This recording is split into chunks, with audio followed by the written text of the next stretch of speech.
ভাত রেডি। এখন বাজে কটা? 11টা 15। আজকে সকালে ভাত দিইনি, আজকে সকালে খেয়েছে একটা গোটা স্লাইস ব্রেড দিয়ে দিয়েছিলাম সবাইকে, ওটা খেয়েছে। আবার ওর বাবা আমাদের জন্য পাউরুটি এনেছে, সেই পাউরুটিও দিয়েছি। বিস্কুট খেয়েছে আর এমনি লিকুইড দুধ খেয়েছে, থালায় বাটিতে দিয়ে দিয়েছিলাম, ওই খেয়েছে। কারণ দুধ কখন বলতে কখন কেটে যাবে। বাবা 2 লিটার দুধ তোরা খেয়ে নে। এখন এই দুধ ভাত চটকে দিলাম, পায়েসের মতো করে খেয়ে নিক। কই এই তো লক্ষ্মী ছেলের মতো বসো, বসো, বসে যাও, বসে যাও। কই এই সুন্দরী কোথায় গেছিলিস রে? পুষ্পা আন্টিদের বাড়ি? হ্যাঁ, পুষ্পা আন্টিদের বাড়ি খুব ভালো লাগে, কিন্তু পুষ্পা আন্টিদের বাড়ি যে তোমাদের ছাড়া যায় না, তোমরা এদিক ওদিক চলে যাচ্ছ, বড় হচ্ছ। চলে এসো, চিংচং বস। এখানে আমি বসেছি, বস তো, বস বুঝলু, বস। শিয়াল বস, বস। আচ্ছা চিংচং, চিংচং কোথায় গেলি? হ্যাঁ সবাই এখানে শুয়ে পড়ো, সবাই শুয়ে পড়ো তো লক্ষ্মী ছেলে মতো। হ্যাঁ বুড়ো, এদিকে আয়, এদিকে আয়, এদিকে এসো বুড়ো, এদিকে এসো বুড়ো দাদু। তুমি হচ্ছে সবার বুড়ো দাদু না? চলে এসো। ভোলা, ভোলা খুব নটি বয়। ভোলাকে দেখ, কিছুক্ষণ ছাড়লাম, ভোলা কী করলো, আমাকে দেখে একটু এই জঙ্গলে জঙ্গলে একটু ঘুরলো, কোথা দিয়ে একটা আমের আটি গুড়িয়ে পেলো, সেটা নিয়ে কিছুক্ষণ থাকলো।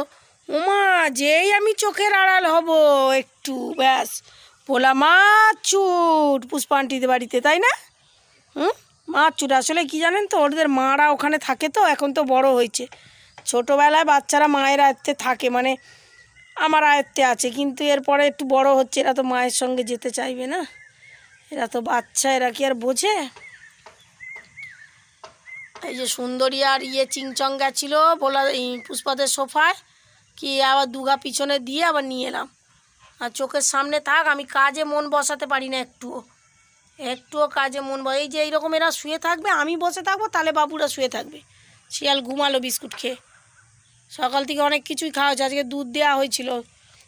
এই এখন না দুধ ভাত খেতে চায় না এরা, শুধু দুধটা দেখলাম খুব সুন্দর খেলো, দেবো জাল দিয়ে আবার রেখেছি।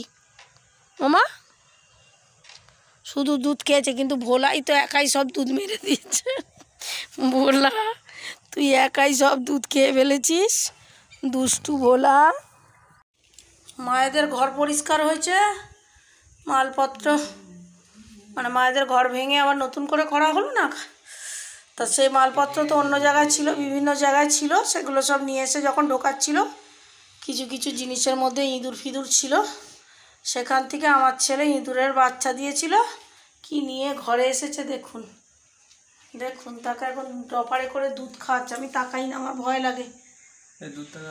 না আমি দিতে পারবো না, ওই সময় আমি ছুঁই না।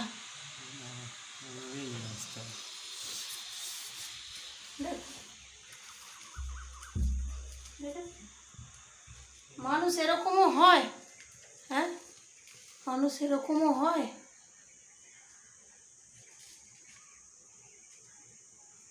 এগুলোকে নিয়ে এসে জগে রেখে আর ড্রপারে করে দুধ খাওয়াচ্ছে। কি বলবো, আশা খুঁজে পাচ্ছি না, কি বলবো আর। এইসব ইঁদুর ফিঁদুর, এমনি আমার সানসেটে ইঁদুরে 6 লাখ, আমি ঘুমোতে পারি না। আর এই একটা তো বড় ইঁদুর, বড় ইঁদুর কাছকে এখানে রাখা হয়েছিল, এদিকে একটু ভালো রোদ আসছিল। বড় ইঁদুরের সকাল থেকে সবার শুধু মুখ চলছে। আমরা এখনও কটা বাজে, 2:30 বাজে, আমরা খাইনি। আমরা সেই আমি পরোটা করলাম, ছেলেকে এগরোল করে দিলাম, সেই যা খাওয়া হয়েছে 11:30টার সময়। আমরা এখনও খাইনি, এখনও পুজো হয়নি। ছেলে কখন পুজো দিতে যাবে, এদের দুধ টুধ খাইয়ে চান করবে, পুজো দিতে যাবে, তার পুজো হবে ঘরে, তারপরে কী বলবো। দেখুন তাহলে রগর, কে ইঁদুর আনছে, কে কুকুর আনছে, কে বিড়াল আনছে, এই চলছে। 5:30 বাজে, সব চাপাচুপি দিয়ে দিয়েছি, সব শুয়ে গেছে।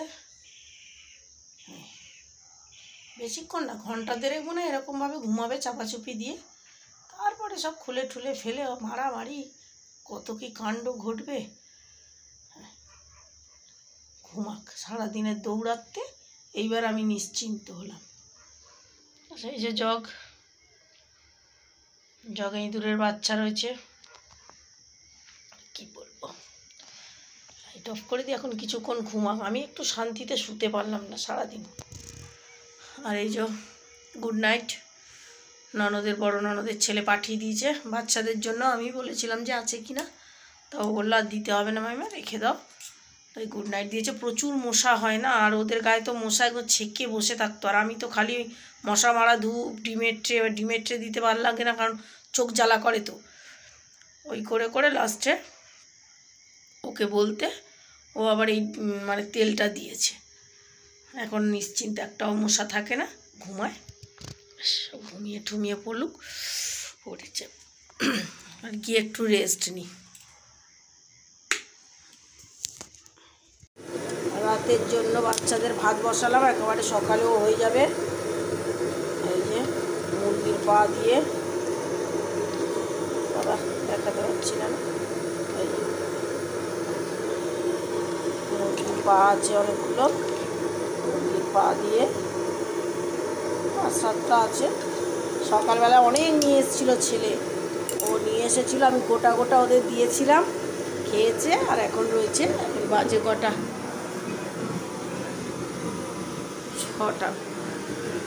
ওদের এই বসিয়ে রাখলাম, রাত্রিবেলা কিছুটা খাবে। বড় হচ্ছে তো একটু রাত্রিবেলা, পুরো রাতটা, কত বড় রাত, ওই জন্য করে রাখলাম। রাত্রিবেলা একটু দিয়ে দেবো, আর আবার ভোরবেলা 6টার সময়। আবার প্রেসার কুকার লাগাতে পারছি না, লাগিয়ে নিই। এই কোম্পানির যদি লোক তোকে দেখে না, জানবে যে তুই এত ভালোবাসিস এইগুলো খেতে। হ্যাঁ, স্প্রাইট কোম্পানি, লেস কোম্পানি তোকে নিয়ে যাবে জানিস অ্যাড দেওয়ার জন্য। তোর এই সব প্রোডাক্টের জিনিস খেতে এত ভালো লাগে। নেসলে কোম্পানি, ম্যাগি, মানে এত বোঝে ব্র্যান্ড, আমি বাবা জীবনে আমি জানতে পারলাম না। অন্য কোনো কোল্ড ড্রিঙ্কস চলবে না, অনলি স্প্রাইট। অন্য কোনো চিপস না, অনলি লেস। আর অন্য কোনো ম্যাগি নয়, শুধু নেসলের ম্যাগি। আপনারা যদি দেখেন কেউ, আমার স্পার্কিকে নিয়ে যাবেন অ্যাড দেওয়ার জন্য। এখন বাজে 7টা। চা খাওয়া হয়ে গেল, বাচ্চাদের ভাত হচ্ছে, দেখালাম তো লেগ পিস দিয়ে। আর অনলাইনে টিফিন নেওয়া হয়েছে, ছেলে অর্ডার করলো। ব্যাংসাপ টিকটিকি কী আছে, এগরোল। তোর কি? ওই কান্না শুরু। একটু ঘুমিয়ে নিল, বললাম না 1 ঘন্টা, বড় জোর 1.5 ঘন্টা ঘুমাবে। এটার উপর বিছানার উপর রাখো।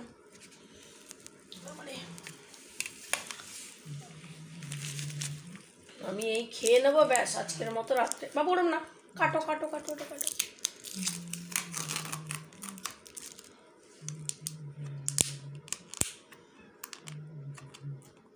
খাও মাও শুরু হয়ে গেছে। চিলি চিকেন উইথ চাউমিন দিয়েছে না, কম্বো। এটা কম্বো ছিল। ও আজকে একটু সস্তা পড়েছে জানেন, আজকে নিয়েছে বোধহয় 110 টাকা না বাবু? হ্যাঁ, 110 টাকায় 2টো রোল, আর ওই চিলি চিকেন আর চাউমিন। আমার ছেলে তো রোল খাবে না, সকালে রোল করে দিয়েছিলাম। বল বাবু আজকে তোকে ভালোই ছিল। কান্নাকাটি শুরু বাচ্চাদের, শুনতে পাচ্ছেন? কোনটাকে মারছে, যাই আগে দেখি কোনটাকে মারছে। খাওয়া মাথায় উঠে গেল।